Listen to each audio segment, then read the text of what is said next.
Ini cukup menarik ini teman-teman sebenarnya.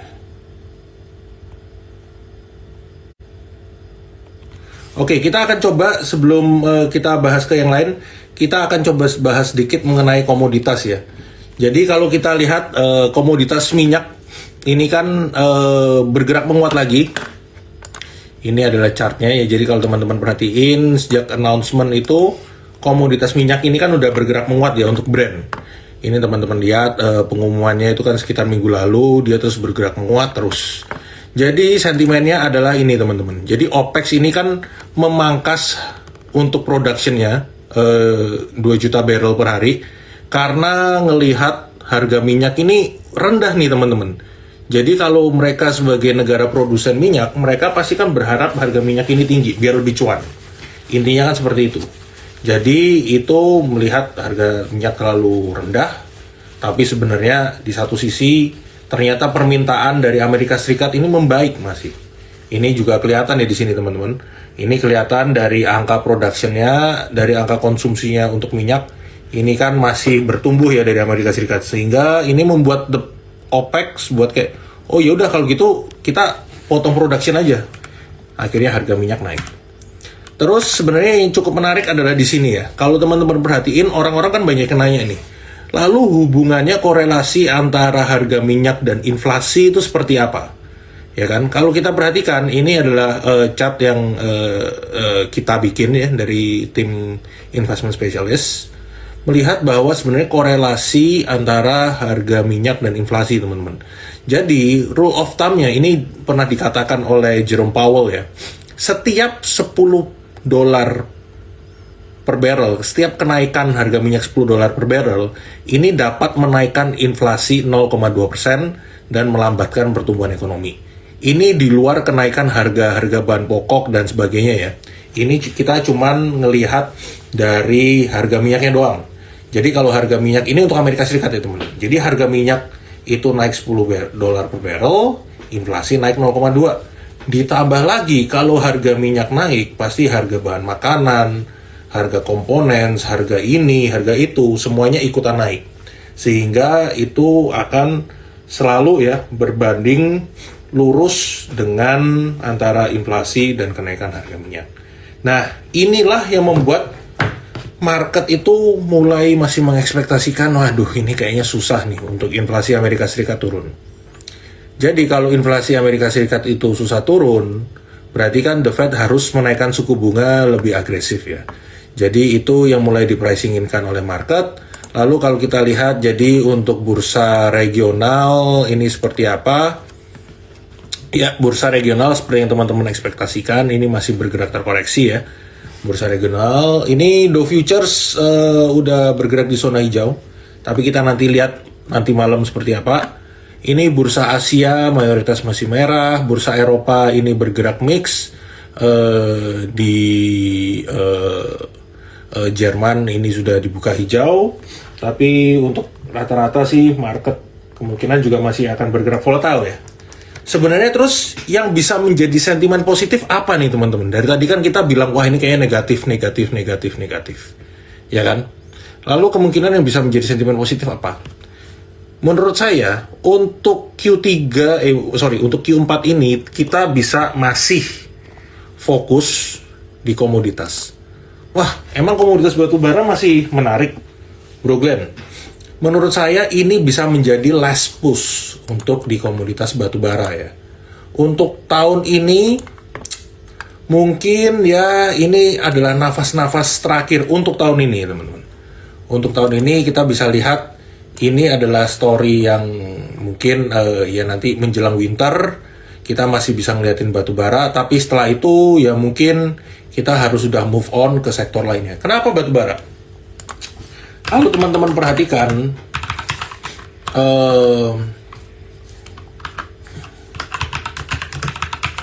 untuk komoditas ini kita lihat dulu ya. DAX TTF ini adalah komoditas gas di Eropa. Nah, memang harga gas di Eropa ini kan masih cukup volatile ya.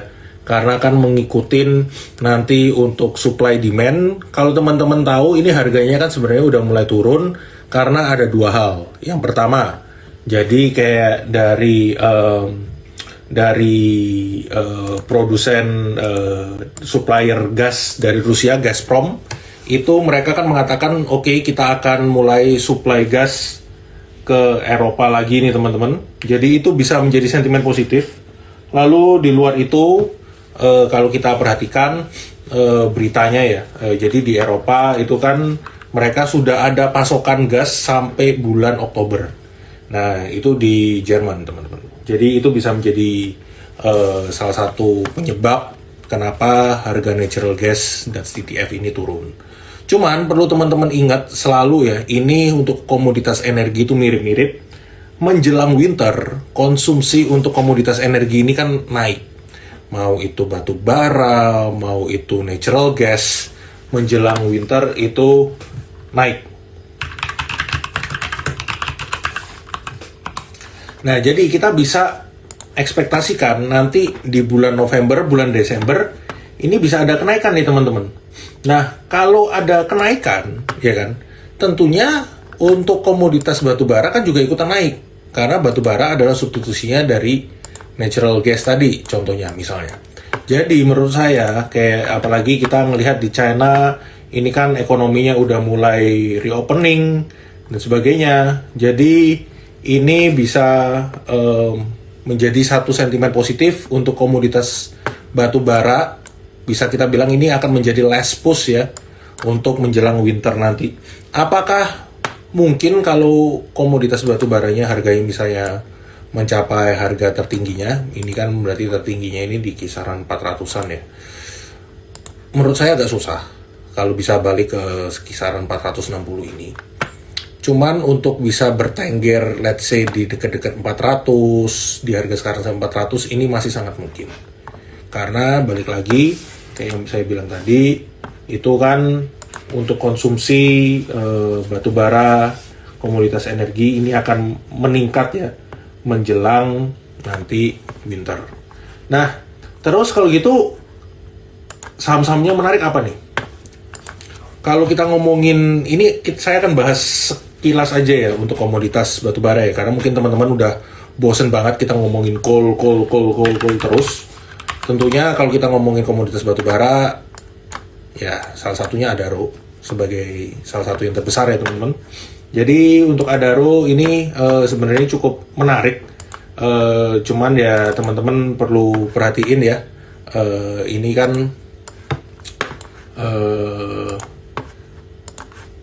sebenarnya dia masih bergerak sideways ya.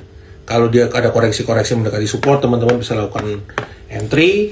Terus untuk Indika ini sebenarnya juga masih cukup menarik. Nah, dia ini kan ada koreksi. Kenapa supportnya di sini? Dia sebenarnya kan ada gap di sini. Nah, teman-teman bisa coba tunggu di sini. Resisten, misalnya kita tunggu paling dekat di sini. Nah, ini kan dari sini ke situ dari support. Harga sini kan lumayan. Let's say teman-teman mungkin 10% masih bisa. Bumi kita akan bahas juga. Indi dulu, Indi tadi udah, ITMG ini dia kan juga lagi agak turun, nah ya kan, rata-rata sama, teman-teman bisa coba lakukan buy on weakness. Ini coba dicicil aja, kan ada supportnya di sini 2. Jadi dekat-dekat 4900, dekat-dekat 8. Pani akan kita bahas. Lalu yang terakhir komoditas batu bara, ini ada di Bumi. Nah, Bumi ini sebenarnya kalau teman-teman lihat, ini kan banyak gap ya teman-teman. Dia ini banyak gap. Dekat-dekat sini ada gap di dekat 166. Mungkin di event yang one day aja kelihatan kok. Nah, dekat 166 ada gap, dekat 142 ada gap. Jadi kalau mau teman-teman mau bisa lakukan buy on weakness ya. Mendekati 166, ini coba cicil beli dulu. Terus kalau misalnya koreksi lagi ya next supportnya di 142. Adaro secara overall masih oke ya untuk saham-saham batu bara, teknikalnya juga masih oke. Nah, ini saya mau nunjukin sedikit, ini adalah angka production ya. Jadi kalau kita tadi udah ngomongin teknikalnya, ini adalah angka-angka production, dimana memang kalau sesuai target ya teman-teman. Jadi ini kan hampir semuanya ini sepakat ya, kalau bisa kita bilang semua coal producer ini melihat kenaikan produksi ini bisa dikejar di kuartal 3 dan kuartal keempat. Kenapa? Pas Q1 kemarin kan curah hujannya itu tinggi, jadi production gak terlalu bagus. Pas masuk semester 1 itu udah mulai naik. Terus pas udah masuk di kuartal 3 itu curah hujannya sudah membaik. Dan di kuartal keempat itu ada permintaan kenaikan dari China. Kenapa ada dari China? Karena menjelang winter. Jadi kalau kita lihat, ini kan sebenarnya untuk angka-angka production ini semuanya juga cukup oke. Mayoritas ini kan ekspor ya. Adaro itu sekitar 77%, Indi 71%, jadi sisanya itu kan DMO ya. Terus ITMG, kalau Harum ini hampir justru hampir 90% ekspor. Jadi kalau kita lihat, kalau misalnya harga acuan Newcastle-nya menguat duluan, sebenarnya Harum ini paling diuntungin, tapi ini kan dia ada nikelnya, jadi mungkin agak terseok-seok. Jadi sebenarnya paling diuntungkan kalau kenaikan harga batubara acuan Newcastle menguat, itu adalah di ITMG karena dia mayoritas kalori tinggi dan lebih banyak ekspor.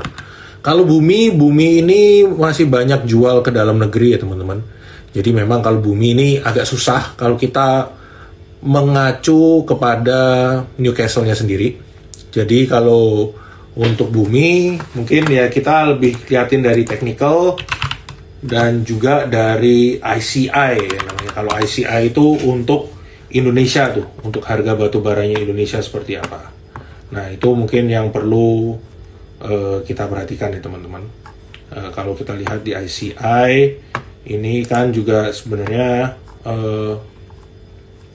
masih cukup menarik nih untuk di ICI.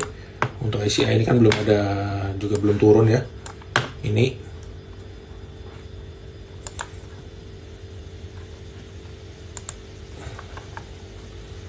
untuk chartnya sendiri. Nah, jadi kan sebenarnya masih menguat ya untuk harga batu baranya. Ini ICI ini harga batu bara acuan yang digunakan di Indonesia nih. Jadi sebenarnya masih oke teman-teman untuk Indonesia sendiri. Terus saya bilang tadi menjelang PTBA ya, sorry lupa. Yang menjelang winter ini tentunya masih cukup menarik. Terus PTBA ya tadi ya, sorry ketinggalan PTBA.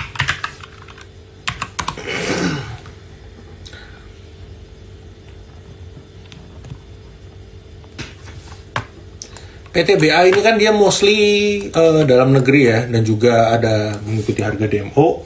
Tapi ya kita nanti ngelihat gimana dari Blue yang akan diterapkan oleh pemerintah, karena itu kan akan ada subsidi. Kalau misalnya Blue-nya jalan, PTBA diuntungkan nih. Grup Anin, oke kita akan bahas. Ya ini PTBA ya teman-teman. Jadi sebenarnya kalau untuk PTBA ini cukup menarik, semua rata-rata mendekati support ya. Kayak tadi dari PTBA, Indi, ITMG, jadi bisa lakukan buy on weakness. Terus ADMR, ada yang coba nanya ADMR. ADMR sebenarnya ini masih bergerak di uptrend channel. Ini dia juga di dekat-dekat support, jadi sebenarnya nggak ada masalah ya untuk ADMR, masih cukup menarik juga.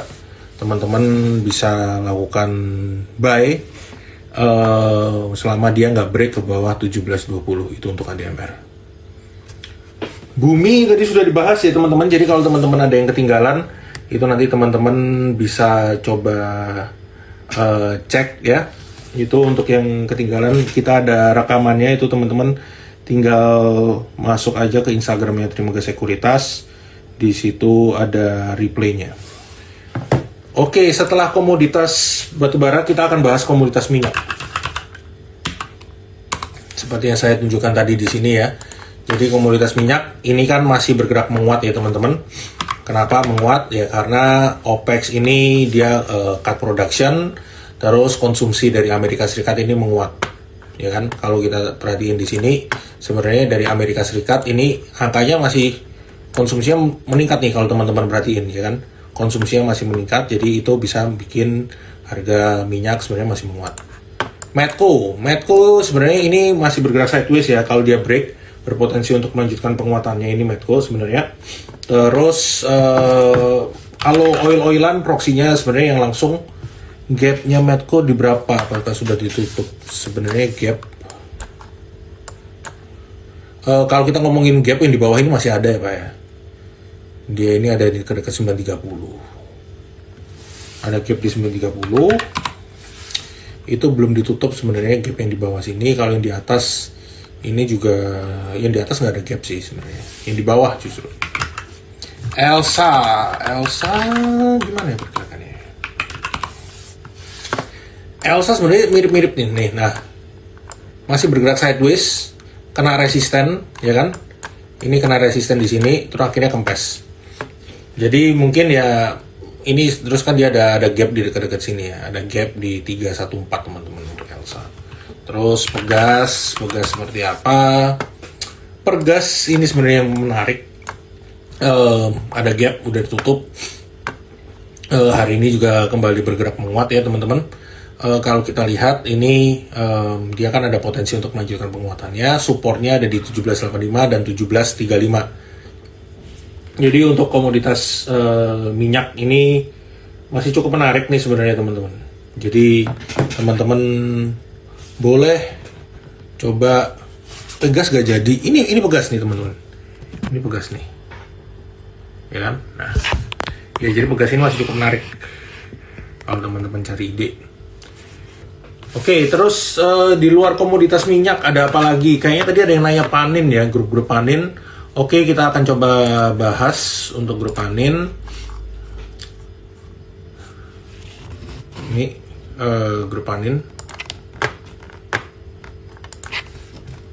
Kalau yang teman-teman penasaran, ini saya share-nya di mana? Ini kita ada Trimegah Telegram ya. Ini channel. Jadi teman-teman nanti tunggu aja di Instagram kita untuk announcement. Atau kalau teman-teman yang sudah menjadi nasabah, itu kan pasti sudah familiar. Kita ada yang namanya Trim Ideas, di situ teman-teman bisa mendapatkan informasi, update market. Jadi panin, kenapa panin menarik? Kenapa paninnya bergerak menguat? Kalau teman-teman dengar, sebenarnya kan yang mau dijual ini kan adalah ini ya. Si PNBN ini mau dijual di kisaran, ya sekarang kan valuasinya 1,25 PBV.